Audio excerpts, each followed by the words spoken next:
Hey everyone, John here from 4 Brewers, and I'm back with another beer from my cellar. Today we are doing a very special beer for me. This is Silva Stout from Green Flash Brewing Co, and this is the original Silva Stout released back in 2010.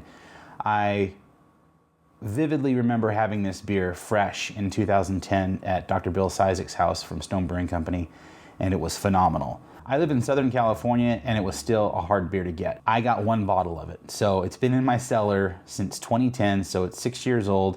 I've had it since 2010, and the bottle I had some issues with it, but I'm not gonna get into it here. This is called Silva Stout because Chuck Silva was the brewmaster at the time back then. He's now moved up north to Paso Robles to open Silva Brewing. So that's why it's called Silva Stout. Anyway, let's open it up and check it out. Right off the bat, you get that dusty cocoa, a lot of chocolate character. Roast malts are coming through quite well. This has a little bit of chill on it. I had it in the refrigerator for about 10 minutes before we started here, so it's not room temperature, but it's not super cold. I think it's maybe a little colder than it should be, but it's good enough. Yeah, just a really deep chocolate nose. I'm not getting any oxidation on the nose, which is awesome considering this is a stout that's 6 years old. Yeah, this is 10.1%, so it's totally suitable for a cellar. For about 5 years, I had it inside of a refrigerator that was at about 55 degrees the whole time, and I had very special beers in there, and this was one of them because it was just so rare to me and so valuable to me. So if that had anything to do with it compared to the version I had a few years later that wasn't so good, maybe that's it, but this is smelling great.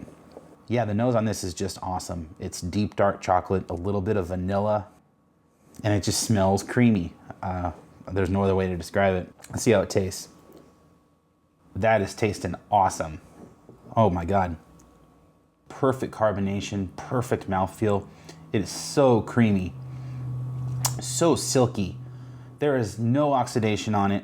There are no signs of infection. Wow, it's just a lot of chocolate, some caramel, a little bit of like fruit on there, like dark fruit, but not a lot. It's mostly chocolate. It's just the perfect amount of dryness.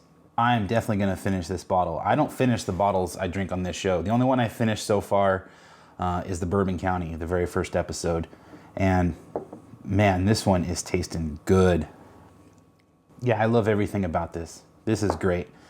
I want to think that having it at proper cellar temperature for the amount of time that I did really helped the beer turn into what it is now, because it did not see light for any longer than an hour per year that it was in my cellar from me opening and closing the door to add beers or take beers out. Oh, this is just great.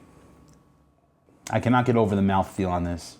My favorite thing about a stout is the mouthfeel. If it's got a super silky mouthfeel, whether it's a low ABV stout or a high ABV stout, that just takes it over the top for me. I love a stout that is somewhat dry, but has this creamy mouthfeel. That's just the best. And then the chocolate on top of everything, the vanilla that's on there, even the fruit notes, as subtle as they are, everything just works great with this. I cannot emphasize how awesome this beer is. So if you have a bottle of this, the original Silva Stout from 2010, I would open it right now. I don't think it's gonna get any better. Yeah, do that.